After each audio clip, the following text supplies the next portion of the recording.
آج ویو 360 میں امریکہ کو یمن کی جنگ میں سعودی عرب کا ساتھ نہیں دینا چاہیے، امریکی سینٹ میں قرارداد منظور۔ روہنگیا پر میانمار میں ڈھائے جانے والے مظالم، امریکی ایوان نمائندگان میں نسل کشی قرار۔ طالبانائزیشن کے بعد جو وومن ہیڈڈ ہاؤس ہولڈ تھی اس میں بہت زیادہ اضافہ ہوا تھا۔ اور سوات میں دہشت گردی سے متاثرہ خواتین کو معاشی طور پر مستحکم بنانے کی کوشش۔ وائس آف امریکہ کے واشنگٹن اسٹوڈیو میں آپ سب کو خوش آمدید۔ ویو 360 کے ساتھ میں ہوں آپ کی میزبان سارا زمان۔ امریکی سینٹ نے سعودی عرب کے خلاف غیر معمولی قدم اٹھاتے ہوئے امریکہ کو یمن کی جنگ میں اس کا ساتھ دینے سے روکنے کی قرارداد منظور کی ہے، اور ساتھ ہی سعودی صحافی جمال خشوگی کے قتل کے لیے بھی سعودی ولی عہد محمد بن سلمان کو ذمہ دار ٹھہرایا ہے۔ اس وقت ہم چلیں گے کیپٹل ہل، جہاں ہمارے نمائندہ اسد اللہ خالد موجود ہیں۔ اسد، یہ بتائیے کہ سعودی عرب بہت اہم اتحادی ہے امریکہ کا، تو اس کے خلاف سینٹ میں اس طرح کے غیر معمولی اقدام کے لیے کتنی حمایت تھی؟ جی سارا، تھینک یو۔ ایون دو کہ کچھ حد تک اس کو کہا جا رہا ہے کہ علامتی قرارداد بھی تھی، لیکن اس کے باوجود صدر ٹرمپ کی پارٹی جو ہے ریپبلکن پارٹی، اس میں سے بھی کچھ نمائندے جو تھے ایوان میں، انہوں نے بھی اس قرارداد کا ساتھ دیا۔ 41 کے مقابلے میں 56 ووٹوں سے یہ قرارداد جو ہے منظور ہوئی ہے، جس میں صدر سے پرائمریلی جو کہا گیا ہے کہ 30 دن کے اندر یمن میں جو فوجی انوالو ہیں، امریکی فوجی جو انوالو ہیں اس جنگ میں، ان کو وہاں سے بلایا جائے، انلیس کہ وہ القاعدہ کے خلاف لڑ رہے ہیں۔ مزید ہم جانتے ہیں کچھ اس پیکیج میں۔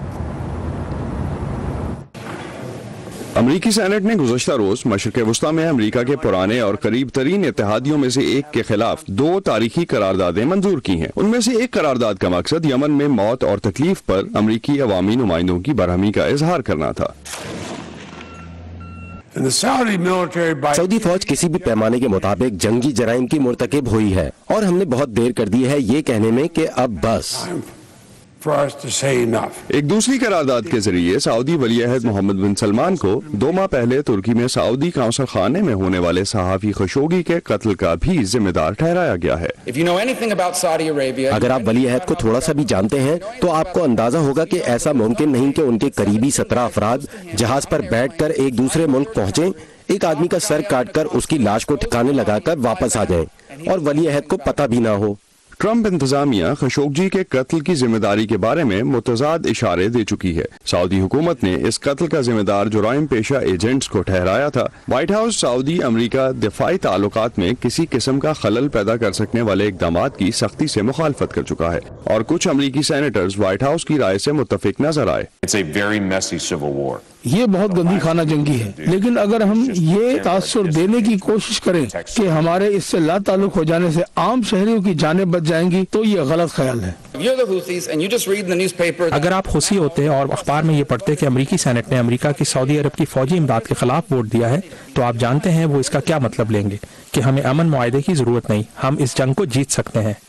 تاہم یمن کی افسوسناک صورتحال پر واشنگٹن کی جانب سے سعودی عرب کو سخت پیغام دینے کی حمایت میں آوازیں زیادہ مضبوط ثابت ہوئیں۔ دنیا کو بتانا چاہیے کہ امریکہ دنیا میں جاری اس بدترین انسانی بحران کا حصہ نہیں بنا رہے گا۔ اگرچہ یمن پر قرارداد میں امریکہ کے خلاف جنگ میں شامل ہونے کے فیصلے کے لیے کانگریس کے اختیارات پر زور ڈالا گیا ہے، امکان یہ ہے کہ فی الوقت یہ اقدام علامتی ہی ثابت ہوگا۔ اس کی وجہ امریکی ایوان نمائندگان میں زیر التوا وہ قراردادیں ہیں جن کا مقصد یمن سے متعلق جنگ کا حصہ بننے کے فیصلے کے اختیارات پر فیصلہ کرنا ہے۔ مائیکل بومن کے ساتھ اسد اللہ خالد، وائس آف امریکہ، واشنگٹن۔ صدر ٹرمپ کی جانب سے جو کہا گیا ہے اس پہ کہ وہ سعودی عرب کے ساتھ کھڑے رہیں گے، اور سعودی عرب کے ساتھ کھڑے رہنے کا مطلب یہ ہے کہ ولی عہد کے ساتھ کھڑے رہنا، جو کہ اس وقت ضروری ہے۔ دوسری جانب اقوام متحدہ کی جو ڈسکشنز ہو رہی تھیں، جو ٹاکس ہو رہی تھیں سویڈن میں، اس میں خانہ جنگی کا معاہدہ جو ہے وہ طے پا گیا ہے، خانہ جنگ بندی کا معاہدہ جو ہے وہ طے پا گیا ہے، جس میں کہا گیا ہے کہ حدیدہ میں جو جنگ بندی ہوئی ہے اس کے بعد سے اس کو ایک نئی بگننگ کہا جا رہا ہے اس پورے قصے کو آگے بڑھانے کے لیے، جس کا صدر ٹرمپ کی انتظامیہ نے بھی خیر مقدم کیا ہے۔ اور جو سویڈن میں معاہدہ ہوا ہے وہ حوثی باغیوں اور جو یمن کی حکومت ہے ان کے درمیان ہوا ہے۔ جی، اور اسد اللہ خالد ہمارے ساتھ ہے کیپٹل ہل سے۔ Thank you Asad. امریکی ایوان نمائندگان نے میانمار میں روہنگیا کے خلاف مظالم کو نسل کشی قرار دیا ہے. ایک کے مقابلے میں 394 ووٹوں سے منظور ہونے والی اس قرارداد میں میانمار کی فوج کے اقدامات کی مذمت کرتے ہوئے صدر ٹرمپ سے مطالبہ کیا گیا ہے کہ وہ میانمار کی فوج کے سربراہ سمیت اہم عہدیداروں پر پابندیاں لاگو کریں، جبکہ امریکی وزیر خارجہ پر بھی زور دیا گیا ہے کہ وہ بھی موجودہ شواہد کی روشنی میں یہ فیصلہ کریں کہ روہنگیا کے خلاف میانمار کی فوج کے اقدامات کس زمرے میں آتے ہیں. امریکہ کے عوامی نمائندوں نے میانمار میں روہنگیا بحران سے پردہ اٹھانے کی پاداش میں قید 2 صحافیوں کی رہائی پر بھی زور دیا ہے. بنگلہ دیش میں موجود تقریباً 10 لاکھ روہنگیا پناہ گزین کن حالات سے گزر کے وہاں تک پہنچے اور اب کن مشکلات کا شکار ہیں، اس کی حقیقت جاننے کے لیے دیکھیے وائس آف امریکہ کی دستاویزی فلم ڈسپلیسڈ، جس کے لیے ہماری نمائندہ خصوصی گریٹا وین سسٹرن کاکسس بازار میں واقع روہنگیا ریفیوجی کیمپس کے اندر تک گئی.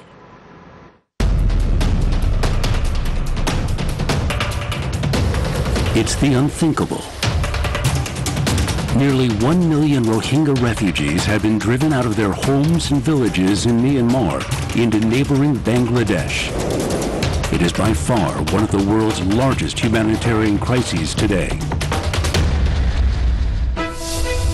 The Rohingya are descendants of the ancient Southeast Asian kingdom of Arakan. یہ ڈاکیومنٹری جس طرح ہم نے بتایا اس کا نام ہے ڈسپلیسڈ اور اسے آپ دیکھ سکتے ہیں voanews.com پر. پروگرام کو آگے بڑھاتے ہیں. افغانستان میں امن اور استحکام کے فروغ کے لیے افغان، پاکستانی اور چینی عہدیداروں کے درمیان کل سے کابل میں سہ فریقی اجلاس کا آغاز ہو رہا ہے. تینوں ملکوں کے وفود کی قیادت ان کے وزرائے خارجہ کریں گے اور کانفرنس کا آغاز افغان صدر اشرف غنی کے خطاب سے ہوگا. اس وقت ہمارے ساتھ ہیں وائس آف امریکہ کی پاکستان افغانستان بیورو چیف عائشہ تنظیم. عائشہ، یہ بتائیے گا کہ اس کانفرنس کا کانٹیکسٹ کیا ہے، کس پس منظر میں ہو رہا ہے یہ اجلاس؟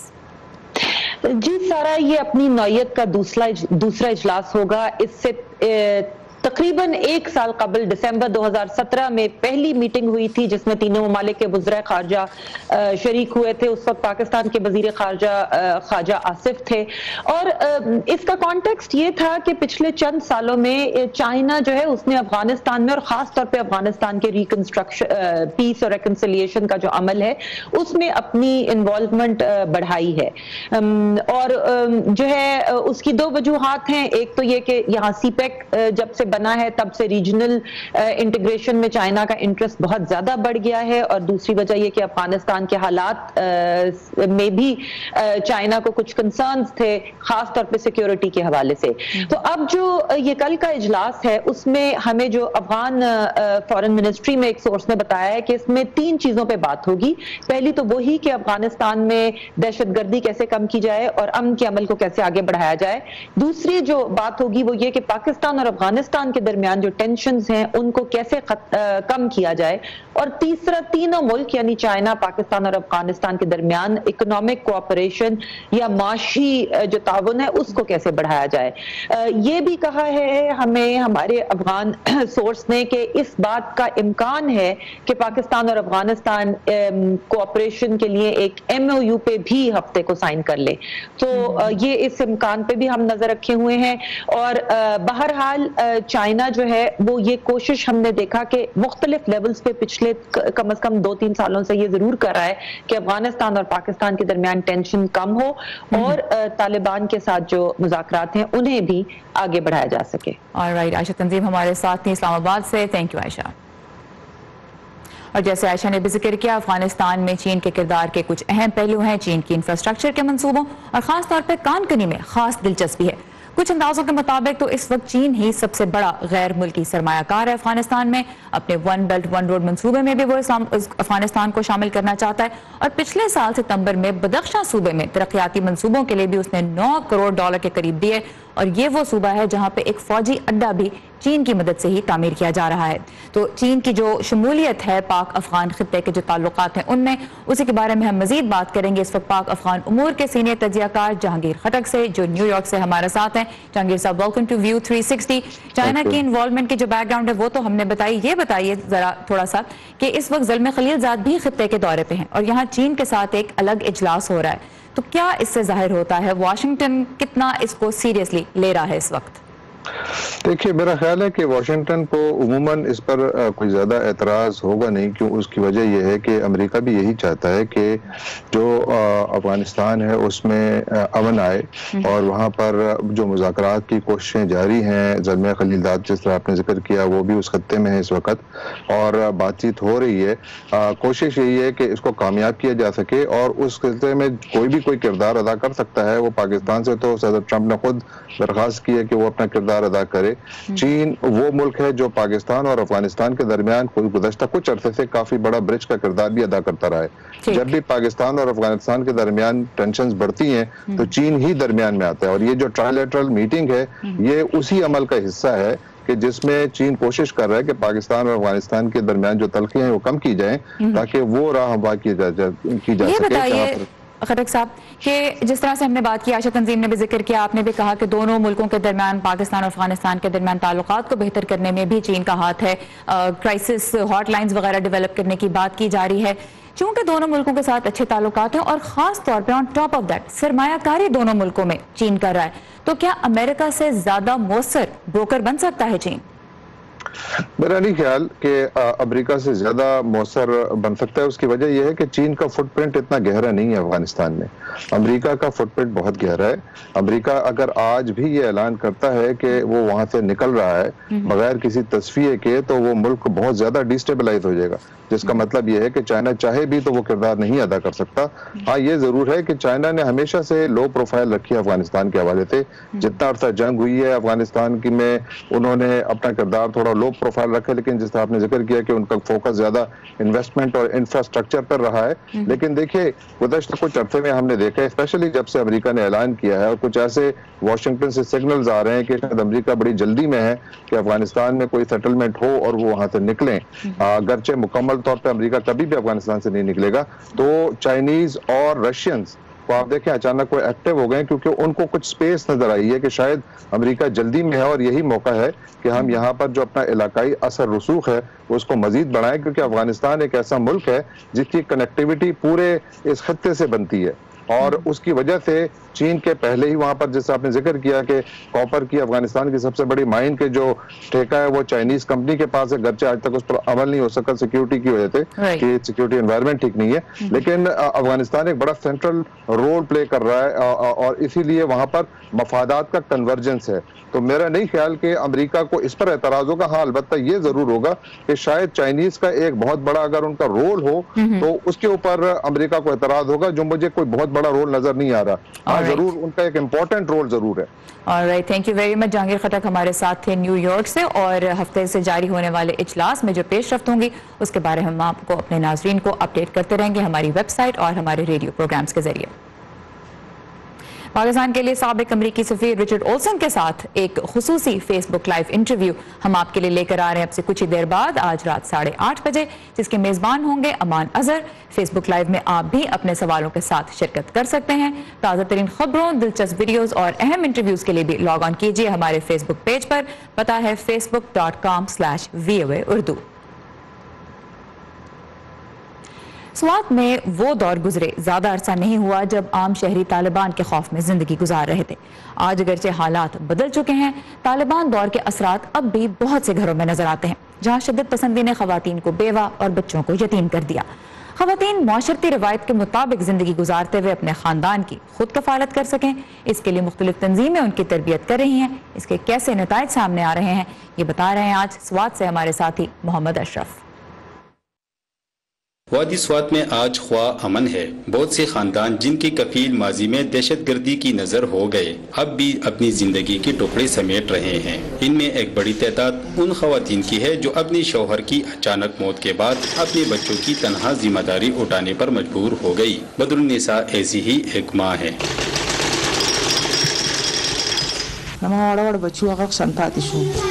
میرے چھوٹے چھوٹے بچے ایسے ہی رہ گئے، 3 لڑکیاں اور 2 لڑکے۔ لڑکے چھوٹے تھے تو وہ بہت زیادہ متاثر ہوئے۔ ایسی خواتین مقامی روایات کے مطابق رہتے ہوئے اپنے پاؤں پر کڑی ہو جائے، اس کے لیے سوات میں کچھ تنظیمیں انہیں خصوصی مراکز میں دستکاری اور اس سے منسلک کاروبار سکھا رہی ہیں۔ ہم چاہتے ہیں کہ عورتوں کے لیے اس طرح کے اسپیسز ہو جہاں پہ وہ according to their culture context easily آ سکے اور وہ سکلز بھی سیکھ سکے۔ بدرالنساء اب اپنے گھر میں سلائی کا کام کرتی ہیں۔ وہ کہتی ہیں کہ دستکاری محنت طلب ہے، لیکن انہیں خوشی ہے کہ اس کے سہارے وہ اپنے بچوں کا مستقبل مستحکم بنانے میں کامیاب ہو پائی۔ میں نے اپنے بچوں کے لیے یہ ہنر سیکھا ہے تاکہ میرے بچے اچھی تعلیم حاصل کر سکیں اور کچھ زندگی بن جائے۔ اب ہماری حالت یہ ہے کہ میری 2 بیٹیاں شادی شدہ ہیں اور ایک بیٹے کی بھی شادی کی ہے۔ دستکاری کی ان خصوصی مراکز میں خواتین صرف کام ہی نہیں سیکھ رہے، بلکہ مل بیٹھ کر کچھ وقت گزارنے سے ان کی ذہنی حالت پر بھی اچھا اثر پڑتا ہے۔ طالبانائزیشن کے بعد جو وومن ہیڈڈ ہاؤس ہولڈ تھی اس میں بہت زیادہ اضافہ ہوا تھا، اور ہم نے ان عورتوں کو فوکس کیا کہ ان کو بلائے اور ان کو اس قابل بنائے۔ ایک تو ان چونکہ وہ ٹراما میں تھی تو وہ ان کو اس ٹراما سے بھی نکالنا تھا اور ان کو اس قابل بنانا تھا کہ وہ اپنی زندگی کی طرف دوبارہ لوٹ سکیں۔ خواتین میں کاروبار کی سمجھ بوجھ بھی پیدا ہو، اس کے لیے سوات میں تنظیمیں دستکاری کے میلے بھی لگاتی ہیں۔ یہ جو بازار لگا ہوئی صرف فیمیل کی ہے، تو عورتوں کے لیے اس میں آنا بہت آسانی سے وہ آ چکی ہے اور بہت سی خریداری ہو رہی ہے، کیونکہ عورتیں خوش بھی، ایک تو انجوائمنٹ کے ذریعہ بھی بن گئی، دوسرے شاپنگ کے ذریعہ بھی بن رہا ہے۔ مقامی روایات کو مد نظر رکھتے ہوئے ایک عورت اپنی خاندان کی ضروریات خود پوری کر سکے، یہ کام آسان تو نہیں، لیکن تھوڑی سی مدد کے ساتھ ممکن ضرور ہے۔ Muhammad Ashraf Khan, Voice of America, Swat. اور اب بات پہ آتے ہیں امریکہ، جو تارکین وطن کا ملک ہے، اور یہ حقیقت نیو یارک سٹی میں نمایاں نظر آتی ہے۔ اس شہر کو رواں دواں رکھنے میں ایک بڑا ہاتھ ہے ٹیکسی والوں کا، جن کی اکثریت کا آبائی وطن امریکہ نہیں ہے۔ لوگ اس حقیقت کو نہ بھولیں، اس کے لیے نیو یارک کے ٹیکسی ڈرائیوروں کی تنظیم نے ایک سیلیبریٹی کیلنڈر کی طرز پہ نئے سال کا کیلنڈر نکالا ہے، جس کے سٹارز ہیں ٹیکسی چلانے والے تارکین وطن۔ ٹیکسی ڈرائیور گریگ وٹکن کو نیو یارک شہر کی سڑکیں رٹے ہوئے سبق کی طرح یاد ہیں، لیکن وہ ایک چھپی ہوئی صلاحیت کے مالک بھی ہیں، ماڈلنگ۔ یہ دیکھیے ٹیکسی ڈرائیوروں کے اس کیلنڈر میں وہ کیسے ماہر ماڈل کی طرح پوز کر رہے ہیں۔ اس دلچسپ آئیڈیا کے خالق ہیں شینن اور فلپ کرکمن، جو ٹیکسی ڈرائیوروں کو کیلنڈر کی زینت بنانے کا کام پچھلے 5 سال سے کرتے آئے ہیں۔ یہ مرد اور خواتین ڈرائیورز تو ہمارے شہر کے ہیروز ہیں، جو ہمیں اس شہر کی بھول بھلائیوں میں گم دیتے۔ نیو یارک شہر کی سڑکوں پر دوڑتی پھرتی 13,000 سے زیادہ پیلی ٹیکسیوں کو دنیا بھر سے تعلق رکھنے والے 50,000 افراد چلاتے ہیں۔ شہر کے اعداد و شمار کے مطابق ان میں سے 90% تارکین وطن ہیں۔ اس سال کے کیلنڈر پر جلوہ گر ہر ڈرائیور کسی مختلف ملک کی نمائندگی کر رہا ہے۔ افریقہ، یورپ، جنوبی ایشیا، روس، جنوبی امریکہ، ہمارے کیلنڈرز میں بہت تنوع ہے۔ نیو یارک کی اچھی نمائندگی۔ کچھ تصاویر بہت دلچسپ ہیں، جیسے مائک مسافروں کو قابو کرنے کا فن جانتے ہیں، نازمل کیفین کے متلاشی مسافروں کو کافی پیش کرتے ہیں، عالم سفر کے لیے مناسب ترین موسیقی کے انتخاب کے ماہر، جبکہ ایلیکس ہر مشکل سے نمٹ سکتے ہیں، خواہ وہ مشکل ایک بڑا سانپ ہی کیوں نہ ہو۔ ہم مختلف زاویوں سے دیکھتے ہیں وہ مختلف کام جو ڈرائیور اپنی گاڑیوں کے ساتھ کرتے ہیں، جیسے ونڈ شیلڈ کی صفائی، ٹائر کی تبدیلی یا کیب کو لاک کر کے چابی اندر بھول جائے۔ یہ ڈرائیورز محض گاڑی ہی نہیں چلاتے بلکہ اور بھی بہت سی صلاحیتوں سے مالا مال ہیں، جیسے گریگ آج کل نیو یارک کی ویب سائٹ بنا رہے ہیں۔ بہت سے لوگ جو میرے ساتھ سفر کرتے ہیں، کبھی ہماری کوئی بات ہی نہیں ہوتی، لیکن ویب سائٹ پر میں نیو یارک کے بارے میں بہت کچھ لکھ سکتا ہوں، اپنے بارے میں اور دوسرے ڈرائیوروں کے بارے میں بھی۔ ان کیلنڈرز کی فروخت سے حاصل کردہ آمدنی کا کچھ حصہ تارکین کی مدد کرنے والی ایک تنظیم یونیورسٹی سیٹلمنٹ کو دیا جاتا ہے۔ نینا وشنیوا کے ساتھ فائزہ بخاری، وائس آف امریکہ۔ یہ تھے نیو یارک کے ماڈل ٹیکسی ڈرائیور۔ سردی کے موسم میں لحاف سے نکل کے پانی پینا بڑا مشکل لگتا ہے، رائٹ؟ اب سوچیں کہ -41 ڈگری سینٹی گریڈ کی سردی میں گھر سے باہر جا کے پانی لے کے آنا کیسا لگتا ہوگا۔ روس کے علاقے یاکوٹیا میں جہاں درجہ حرارت اسی حد تک گرا رہتا ہے، لوگ تالابوں میں برف جما کر اس سے گھر میں پانی بناتے ہیں، کیونکہ جس طرح ان کی پلکوں اور بھووں میں آپ نے پانی جما ہوا دیکھا ہے، اسی طرح گھر کے جو پائپس ہیں پانی کے، ان میں سے بھی پانی نہیں گزر پاتا، برف کی طرح جم جاتا ہے۔ تو تو یہاں پہ لوگ گھر سے باہر برف لے کے آتے ہیں، اسے پگھلا کے گھر کے اندر اس سے پانی بنایا جاتا ہے۔ یاکوٹیا روس کا سب سے بڑا ایسا علاقہ ہے جہاں دنیا کا کم ترین درجہ حرارت ریکارڈ کیا جاتا ہے، -41 ڈگری سینٹی گریڈ۔ امی، حکمران امریکہ کے ہوں یا ہندوستان کے، افغانستان کے یا پھر پاکستان کے، انہیں کچھ نہ کچھ تو کہنا ہے نا اپنے ملک کے لیے۔ لیکن ایسے میں ہمارا کام کسی حکمران کی بات پر ناراض ہو جانا یا پھر تالیاں بجانا تھوڑا ہی ہے۔ کے حکمران سن لے، خدا بس اتنی سمجھ دے کہ جو جیسا کہے ہم اسے ویسے کا ویسا آپ تک پہنچا سکیں۔ باقی پھر آپ تو سمجھدار ہیں، بڑی جنگ پاکستان ٹیررزم کے خلاف لڑ رہا ہے اس پروفیشن میں نا امی، بس اتنا سا تو خواب ہے۔ خبر جیسی پہنچے ویسی، ویو 360 صرف آج نیوز پر۔